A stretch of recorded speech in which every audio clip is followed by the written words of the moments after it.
ठाकरेंच्या शिवसेनेचे सुरेंद्र माने भाजपाच्या वाटेवर अशी चर्चा आता होतीये। मंत्री उदय सामंत यांचा मोठा गौप्यस्फोट। सुरेंद्र बाळ माने भाजपमध्ये प्रवेशासाठी प्रयत्नशील असल्याचं उदय सामंत यांनी म्हटलेलं आहे। उदय सामंत यांच्या या वक्तव्यानंतर उदय सामंत यांनी केलेल्या या गौप्यस्फोटानंतर आता राजकीय वर्तुळात चर्चांना उधाण आलेलं आहे। ठाकरेंच्या शिवसेनेचे सुरेंद्र माने भाजपाच्या वाटेवर असल्याची आता चर्चा रंगू लागली आहे। उदय सामंत यांनी सुरेंद्र बाळ माने भाजपमध्ये प्रवेशासाठी प्रयत्नशील असल्याचा गौप्यस्फोट केला आहे।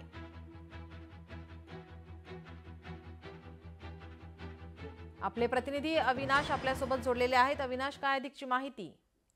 युबीटीला म्हणजे उद्धव ठाकरेंच्या शिवसेनेला धक्क्या मागून धक्के बसत असं दिसतंय। आता पुन्हा कोकणात युबीटीचं अस्तित्व संपवण्यासाठी प्रयत्न चालू झाले असं दिसतंय। माजी आमदार आहेत ते बाळ माने म्हणजे उर्फ म्हणजे सुरेंद्र माने हे भाजपामध्ये जाणार अशी माहिती स्वतः मंत्री उदय सामंत यांनी दिलेली आहे। स्वतः उद्योग मंत्री उदय सामंत पत्रकार परिषदेत घेताना ही माहिती दिलेली आहे की बाळ माने येणाऱ्या स्थानिक स्वराज्य निवडणुकीच्या उद्देशाने हे भाजपमध्ये जाणार याची माहिती त्यांनी दिलेली आहे आणि ते प्रवेशासाठी प्रयत्नशील आहे। त्याच्यासोबत त्यांनी अशीही माहिती दिली की ह्या पक्षप्रवेशाला जर कोणाचा अडथळा येऊ नये यासाठीही मलाही स्वतः त्यांनी फोन केला, ही माहिती दिलेली आहे, मला निरोप पाठवलेले।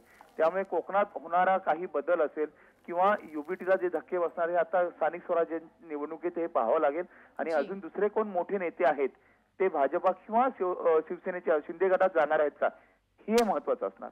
जी, धन्यवाद आपण दिलेल्या या माहितीसाठी।